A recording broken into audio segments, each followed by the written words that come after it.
क्षेत्रज्ञविभागयोगः श्रीभगवानुवाच इदं शरीरं कौन्तेय क्षेत्रमित्यभिधीयते एतद्यो वेति तं प्राहुः क्षेत्रज्ञमिति तद्विदः क्षेत्रज्ञं चापि मां विद्धि सर्वक्षेत्रेषु भारत क्षेत्रक्षेत्रज्ञयोर्ज्ञानम्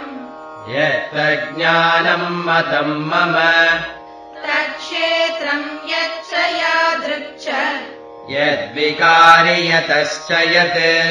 स च यो यत्प्रभावश्च तत्समासेन मे शृणु ऋषिभिर्बहुधा गीतम् छन्दोभिर्विविधैः पृथक् ब्रह्मसूत्रपदैश्चैव हेतुमद्भिर्विनिश्चितैः महाभूतान्यहङ्कारः बुद्धिरव्यक्तमेव च इन्द्रियाणि दशैकम् च पञ्चचेन्द्रियगोचराः इच्छा द्वेषः सुखम् दुःखम् सङ्गातश्चेतना धृतिः एतत्क्षेत्रम् समासेन सविकारमुदाहृतम् अमानित्वमदम्भित्वम् अहिंसा क्षान्तिरार्जवम् आचार्योपासनम् शौचम् स्थैर्यमात्मविनिग्रहः इन्द्रियार्थेषु वैराग्यम् अनहङ्कार एव च जन्म मृत्युजरा व्याधिदुःखदोषानुदर्शनम् असक्तिरणविष्वङ्गः पुत्रदारगृहादिषु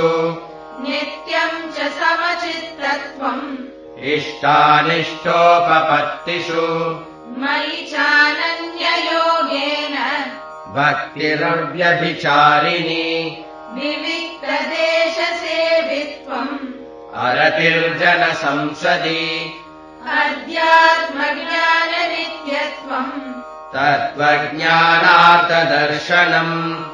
एतज्ज्ञानमिति प्रोक्तम् अज्ञानम् यततोऽन्यथा ज्ञेयम् यत्तत् प्रवक्ष्यामि यज्ञात्वामृतमश्नुते अनादिमत्परम् ब्रह्म न सत्तन्नासदुच्यते सर्वतः पाणिपादम् तत् सर्वतोक्षिशिरोमुखम् सर्वतः श्रुतिमल्लोके सर्वमावृत्य तिष्ठति सर्वेन्द्रियगुणाभासम् सर्वेन्द्रियविवर्जितम् असक्तम् सर्वभृच्छैव निर्गुणम् गुणभोक्तृ च बहिरन्तश्च भूतानाम् अचरम् चरमेव च सूक्ष्मत्वात्तदविज्ञेयम् दूरस्थम् चान्तिके च तत् अविभक्तम् च भूतेषु विभक्तमिव च स्थितम् भूतभर्तृ च तज्ज्ञेयम् ग्रसिष्णुप्रभविष्णु च ज्योतिषामपि तज्ज्योतिः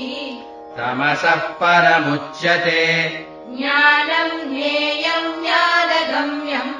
हृदि सर्वस्य विष्टितम् इति क्षेत्रम् तथा ज्ञानम् ज्ञेयम् चोक्तम् समासतः मद्भक्त एतद्विज्ञाय मद्भावायोपपद्यते प्रकृतिम् पुरुषम् चैव विद्यनादीवुभावपि विकारांश्च गुणांश्चैव विद्धि प्रकृतिसम्भवान् कार्यकरणकर्तृत्वे हेतुः प्रकृतिरुच्यते पुरुषः सुखदुःखानाम् भोक्तृत्वे हेतुरुच्यते पुरुषः प्रकृतिस्थो हि भुङ्क्ते प्रकृतिजान् गुणान् कारणम् गुणसङ्गोऽस्य सदसद्यो निजन्मसु उपद्रष्टानुमन्ता च भर्ता भोक्ता महेश्वरः परमात्मेति चाप्युक्तः देहेऽस्मिन् पुरुषः परः य एवं वेति पुरुषम् प्रकृतिम् च गुणैः सह सर्वथा वर्तमानोऽपि न स भूयोऽपि जायते ध्यानेनात्मनि पश्यन्ति केचिदात्मानमात्मना अन्ये साङ्ख्येन योगेन कर्मयोगेन चापरे अन्ये द्वेवमजानन्तः श्रुत्वान्येभ्य उपासते तेऽपि चातितरन्त्येव मृत्युम् श्रुतिपरायणाः यावत् सञ्जायते किञ्चित् सत्त्वम् स्थावरजङ्गमम् क्षेत्रक्षेत्रज्ञसंयोगा तद्विद्धि भरतर्षभ समम् सर्वेषु भूतेषु तिष्ठन्तम् परमेश्वरम् विनश्यत्स्व विनश्यन्तम् यः पश्यति स पश्यति समम् पश्यन् हि सर्वत्र समवस्थितमीश्वरम् न हि नस्यात्मनात्मानम् ततो याति पराम् गतिम् प्रकृत्यैव च कर्माणि क्रियमाणानि सर्वशः यः पश्यति तदात्मानम् अकर्तारम् स पश्यति यदा भूतपृथग्भावम् एकस्तमनुपश्यति तत एव च विस्तारम् ब्रह्म सम्पद्यते तदा अनादित्वात् निर्गुणत्वात् परमात्मायमव्ययः शरीरस्थोऽपि कौन्तेय न करोति न लिप्यते यदा सर्वगतम् सौक्ष्म्यात् आकाशम् नोपलिप्यते सर्वत्रावस्थितो देहे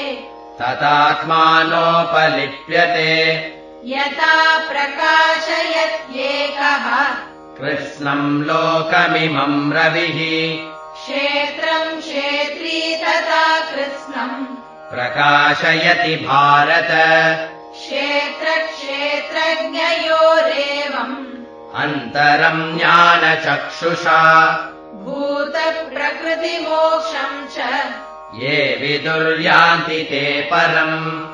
ॐ तत्सत् इति श्रीमद्भगवद्गीतासु उपनिषत्सु ब्रह्मविद्यायाम् योगशास्त्रे श्रीकृष्णार्जुनसंवादे क्षेत्रक्षेत्रज्ञविभागयोगो नाम त्रयोदशोऽध्यायः श्रीकृष्णार्पणमस्तु सर्वधर्मान् परित्यज्य मामेकम् शरणम् व्रज अहम् त्वा सर्वपापेभ्यः मोक्षयिष्यामि मा शुचः ॐ पूर्णमदः पूर्णमिदम् पूर्णात् पूर्णमुदच्यते पूर्णस्य पूर्णमादाय पूर्णमेवावशिष्यते ॐ शान्तिः शान्तिः शान्तिः हरिः ॐ श्रीगुरुभ्यो नमः हरिः ॐ